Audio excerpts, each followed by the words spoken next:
ya. Tapi walaupun ini angka digital, ya, tapi Nagaya ini adalah bukti kepemilikan emas, ya. Saya nggak peduli, manajemen tidak peduli kapan Bapak Ibu beli Nagaya. Kami tidak peduli. Dari mana Bapak Ibu beli Nagaya? Apakah sekarang masih beli dari perusahaan? Atau besok-besok 3-4 tahun lagi sudah beli dari market, sudah beli dari orang lain, dari tetangga, atau bahkan Bapak Ibu beli dari orang Amerika, dari orang Prancis. Ya, manajemen nggak peduli. Yang manajemen lihat adalah berapa Nagaya yang Bapak Ibu miliki. Besok-besok Bapak Ibu datang ke kantor kami ya. Ya mudah-mudahan Nagaya udah $100 makin banyak ya Pak Dani ya. Orang bisa jalan-jalan ke Singapura ya, ke kantor kita. Amin, amin, Pak. Ya. Amin. Ya. Nah, supaya Bapak Ibu datang ke kita nanti tunjukin ke saya, Pak, saya punya sekian Nagaya loh sekarang. Nah, kita bisa kasih tahu ke Bapak Ibu berapa Nagaya yang Bapak Ibu miliki.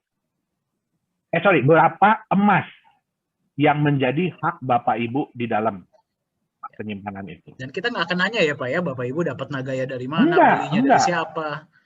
Kita nggak akan nanya. Kenapa? Karena Nagaya itu mudah diperjualbelikan, mudah ditransfer. Sekarang aja kita lihat aktivitas transfer Nagaya antar member, antar wallet itu sudah mulai banyak. Tiap hari pasti ada transaksi, ya transferan. Nah, jadi Nagaya ini memang kita ciptakan untuk mudah ditransfer, untuk mudah diperjualbelikan. Memang kita belum masuk di exchanger, ya. Nah, mungkin sekalian ya Pak Dani, saya minta waktu juga sebelum kita masuk di sesi yang berikutnya, ya. Jadi mungkin ini membantu teman-teman juga ya. Nanti kalau memperkenalkan Nagaya ini ke saudaranya, ke kerabatnya, ke teman-temannya, ya. Ada beberapa pertanyaan yang sering muncul, ya. Yang pertama paling pasti adalah legalitas. Ya, yang saya perlu tekankan adalah perusahaan Nagaya Teknologis ini adalah perusahaan yang terdaftar resmi di pemerintah Singapura. Ya, dan kita juga ada namanya Nagaya Korea, Nagaya Teknologis Korea. Itu juga terdaftar di pemerintah Korea Selatan. Ya, nah makanya kita punya 2 kantor. Yang satu adalah kantor untuk Nagaya Singapura, yang satu lagi kantor untuk Nagaya Korea. Ya. Nah, kalau ditanyakan ya, apakah koin Nagaya ini legal di Indonesia? Ya. Koin Nagaya ini bisa dimiliki oleh semua orang di seluruh dunia. Bukan cuma di Indonesia, bukan cuma di Korea, bukan cuma di Singapura. Ya. Tapi kalau kita memang mau benar-benar diakui, kita harus masuk di exchanger di Indonesia. Ya, itu adalah syarat mutlak. Kita harus masuk di exchanger di Indonesia. Oke. Nah, sedangkan kita punya aturan yang harus kita ikuti. Yaitu Nagaya ini harus terjual dulu 25% atau 11.250.000. Baru kita boleh masuk di exchanger. Ya, pertanyaan saya, coba tolong diketik di chat ya. Diketik di chat. Oke, nanti Pak Dani tolong bacain ke saya. Bapak Ibu mau Nagaya Bapak Ibu ini diperebutkan oleh 300 juta orang di Indonesia atau mau diperebutkan oleh 8 miliar orang di dunia? Nah, Bapak Ibu maunya yang mana? Diperebutkan 300 juta atau 8 miliar? Ini bergantung dengan harga ya Pak ya, berarti ya. Iya. Lebih banyak yang ngejar ya pasti harga Pak. Betul. Ada yang bilang 10 miliar Pak. Wah, populasi dunia belum nyampe. Ya. Pak, mayoritas 8 miliar Pak jawabannya Pak. Ya, karena prinsip dari market, ya kan, semakin banyak orang yang mengejar, ingin memiliki barang tersebut, dan semakin sedikit barang yang tersedia, itu pasti harga akan naik. Itu yang namanya prinsip demand and supply. Kita nggak bisa ngomong apapun kalau 2 hal ini nggak bisa dipenuhi. Ya. Nah, Bapak Ibu setuju nggak Kalau tanggung jawab kami adalah membuat harga Nagaya Bapak Ibu setinggi-tinggi mungkin, betul nggak? Betul ya, Setuju Bapak Ibu nggak? ya. Ya, Bapak Ibu beli koin sehingga ya pasti maunya setinggi mungkin dong. betul. Karena target kami itu 5 tahun itu kalau perlu lebih cepat dari 5 tahun itulah $100 harga Nagaya di market. Dan ini hanya bisa terpenuhi kalau kami mendapatkan kepercayaan dari orang yang lebih banyak. Ya. Ya. Betul ya, Bapak Ibu ya, setuju ya. Nah, Bapak Ya. Ibu kan nggak mau kan Nagaya ini nanti cuma ditradingkan di market Indonesia kan? Maunya sampai keluar negeri, betul nggak? Ya. Nah, itu yang kami tuju. Sehingga itu pula alasan kami kenapa kami memilih Singapura. Ya. Jadi kita itu ingin mengangkat kepercayaan, ingin mendapatkan kepercayaan dari orang-orang di seluruh dunia. Alasannya juga kenapa kami kami meregistrasi di Singapura, karena tempat penyimpanan emasnya, Bapak Ibu. Emas itu bukan milik kami. Emas itu adalah milik para pemegang Nagaya. Kami hanya menyimpankan. Ya, kami hanya menyimpankan. Ya, kami hanya mengadministrasi. Siapa tahu nanti ada yang mau ngeklaim emasnya, mau ngambil, silahkan. Ya, syaratnya adalah Nagayanya harus dikembalikan. Ya, dan ingat Nagaya itu jumlahnya terbatas. Bertambah tidak bisa, berkurang bisa banget. Ya, jadi Nagaya apakah bisa lebih dari 50 juta? Nggak bisa. Apakah bisa kurang dari 50 juta? Bisa. Kenapa? Kalau ada yang mengembalikan, emasnya kita serahkan, berarti Nagayanya udah nggak ada backup. Tidak boleh company jual. Itu harus kita scrap. Harus kita buang. Ya. Dan ingat Bapak Ibu ya, berapapun proyek yang dijalankan oleh Nagaya, memang saat ini baru satu. Berapapun proyek yang dijalankan oleh Nagaya, ya, orang yang berhak mendapatkan benefit dari proyek tersebut adalah orang-orang yang masih memiliki Nagaya. Ya, jadi kalau Nagaya sudah dikembalikan, ya, kalau sesuatu dibagi 50 juta kan hasilnya sekian. Tapi kalau sesuatu ini dibagi dengan 20 juta, hasilnya lebih besar nggak? Ya. Pasti. Oke. Apalagi berkurang ya Pak ya? Ya. Karena target kami adalah 20 tahun ke depan, Nagaya hanya tinggal 10 juta Nagaya. Ya. Nah, terus pertanyaannya, kenapa emasnya disimpan di perusahaan? Kok tempat penyimpanannya atas nama perusahaan? Saat ini tempat penyimpanan itu atas nama perusahaan. Ya. Ada yang bilang gini, ini kan blockchain, harusnya decentralized dong. Tapi emasnya centralized kan? Betul. Kenapa? Bapak Ibu mau nggak kalau besok-besok ngeklaim emas ke Pak Dhani bilang saya nggak tahu di mana. Kan decentralized. Karena decentralized. Saya nggak tahu emasnya di mana. Ya, Bapak Ibu ingat ya, kalau Bapak Ibu, nih, contoh ya, Pak Dhani sering ngasih contoh begini. Dari sekian banyak mobil, ya, yang menentukan bahwa Anda pemilik mobil itu apa? BPKB. Ya, Anda nggak bisa ngasih mobilnya doang tanpa ngasih BPKB-nya, betul nggak? Itu namanya bodong. Ya, Anda nggak bisa, apalagi Anda nggak bisa jual BPKB-nya doang, mobilnya Anda pegang sendiri. Nggak bisa. Ya, yang kedua, sertifikat tanah. Apakah di tanah itu ditulis nama kita? Tidak. Ya, yang menentukan tanah itu punya siapa adalah sertifikat tanahnya. Bisa nggak kita jual tanah tanpa sertifikat? Itu sama, namanya bodong. Ya, bisa nggak kita jual sertifikatnya doang, tapi tanahnya tetap kita pakai? Nggak bisa. Ya, di Nagaya itu adalah bukti kepemilikan emas. Jadi kalau Bapak Ibu jual Nagayanya ke orang, atau kasih Nagayanya ke orang, ya emasnya itu harus pindah. Kalau kita kasih ke Bapak Ibu emasnya, ya kita kasih ke Bapak Ibu emasnya, artinya kalau Bapak Ibu jual Nagayanya, emasnya mesti dipindah. Kalau yang beli masih satu kampung sih nggak apa-apa ya, satu tetangga gitu, satu komplek nggak apa-apa. Satu kampung, satu desa, satu kelurahan masih bisa, kecamatan, satu provinsi pun masih bisa. Tapi kan kita maunya nanti Nagaya Bapak Ibu ini yang minat untuk beli bukan cuma orang Indonesia. Bisa jadi orang Jepang, bisa jadi orang Amerika, ya kan? Nah, bagaimana caranya Bapak Ibu kalau jual Nagayanya orang Jepangnya minta dikirim emasnya ke mereka? Itu kan nambah masalah baru. Betul nggak?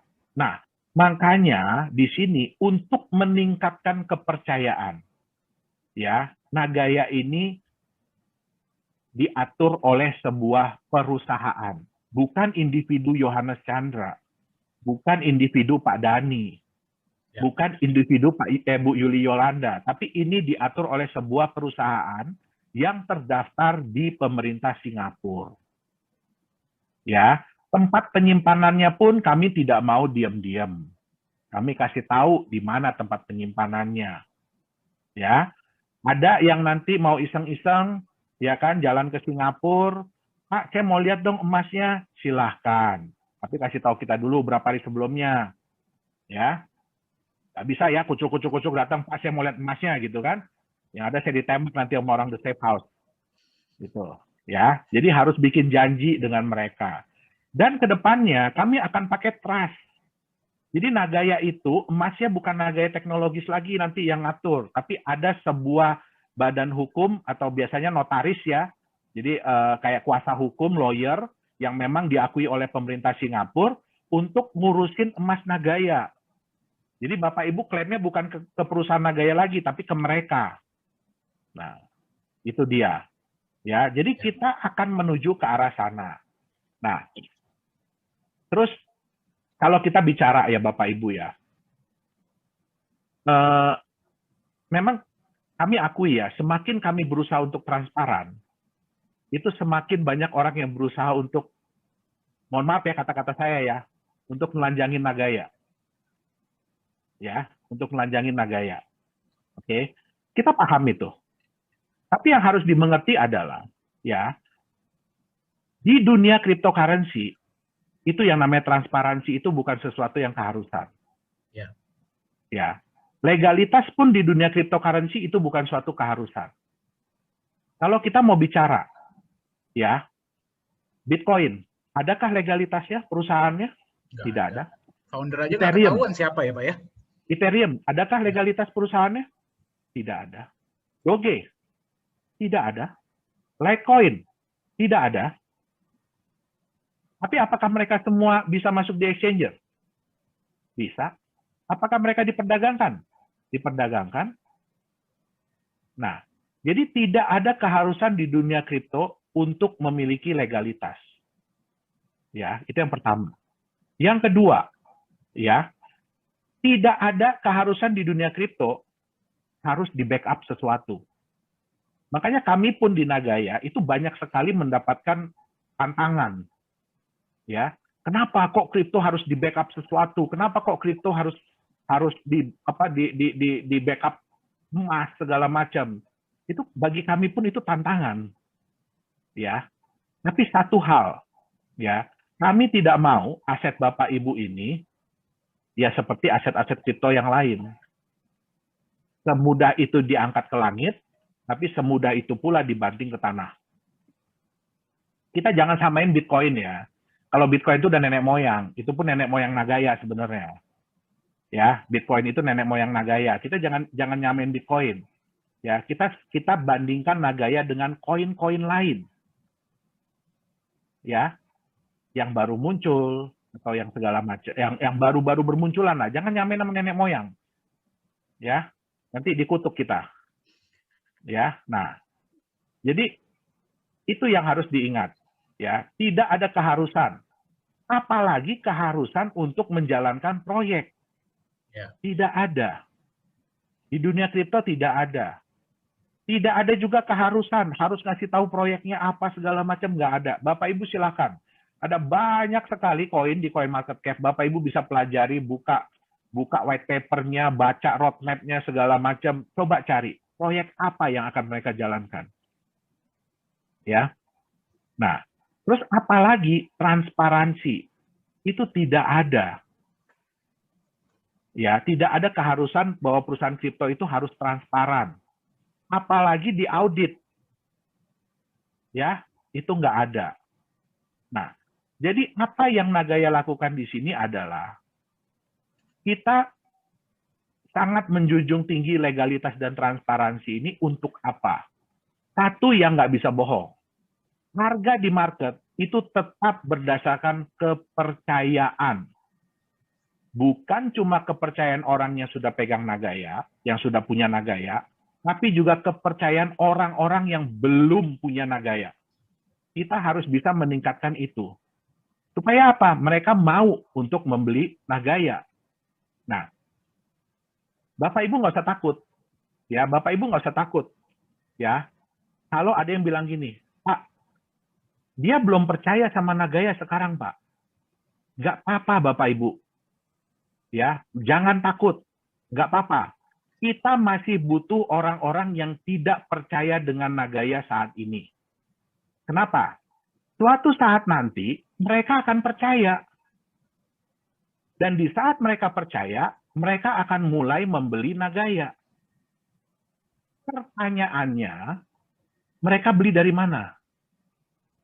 Apakah masih bisa beli dari perusahaan? Atau sudah beli dari Bapak Ibu? Pertanyaan yang kedua dan sedikit menyeramkan adalah, di harga berapa mereka akan beli? Ya, jadi Bapak Ibu nggak usah takut. Bitcoin pada waktu mulai keluar, harganya cuma 1 sen, Bapak Ibu. 140 rupiah. Ada nggak orang yang nggak percaya? Ada. Salah satunya lagi ngomong ini nih. Ya, ini salah satunya. Ya, ada nggak yang nggak percaya dengan Bitcoin di harga segitu? Ada. Banyak. Tapi ada nggak yang percaya? Ada. Ada. Pada waktu harga Bitcoin $10, tetap nggak ada yang nggak percaya? Banyak. Ada yang nggak percaya. Ya. Tapi ada nggak yang percaya? Ada. Nah, waktu dia di harga 1 miliar rupiah, ya, 60 ribu dolaran deh. Ada nggak yang nggak percaya? Ada. Ada. Tapi ada nggak yang percaya beli? Ada. Ada. Yang masih nyangkut ya Pak ya, berarti sekarang ya Pak? Iya. Jadi Bapak Ibu nggak usah takut. Ya. Di setiap harga Nagaya, pasti ada orang yang percaya. Dan pasti ada orang yang tidak percaya. Tapi berdasarkan survei saya sendiri ya, banyak yang tidak percaya di harga $1, kemarin mulai beli di harga 148, 136, 161, ada. Ya, tapi kita nggak bisa salahin mereka. Dan mereka juga nggak bisa salahin kita. Ya, tapi satu yang saya perlu sampaikan ke Bapak Ibu, ya, kepercayaan itu sama dengan harga. Ya, nah ini yang saya mau kasih lihat ya. Bentar. Mohon maaf, saya jarang pakai komputer ini, jadi saya agak bingung nih gimana ngerubah-ngerubahnya. Lancar kok Pak sejauh ini Pak. Ya, nah, oke. Ya.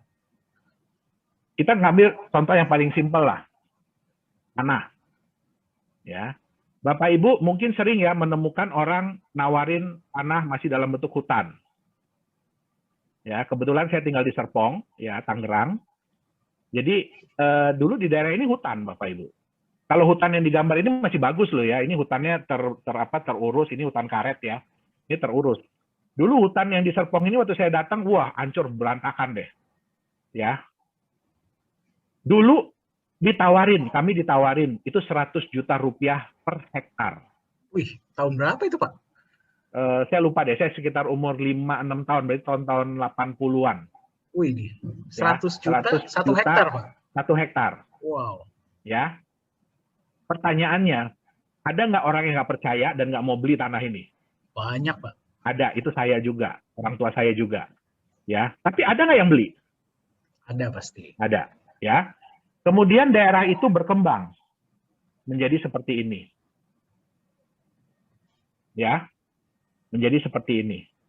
Pertanyaan saya, apakah masih bisa dapat di harga 100 juta per hektar? Nggak mungkin. Nggak mungkin. Ya, terus kemudian berkembang lagi seperti ini. Apakah bisa dapat harga? Ya anggaplah kalau yang gambar kedua udah 500 juta per hektar. Bisa nggak dapat 500 juta per hektar di gambar yang ketiga? Nggak mungkin. Apalagi kalau udah begini ya.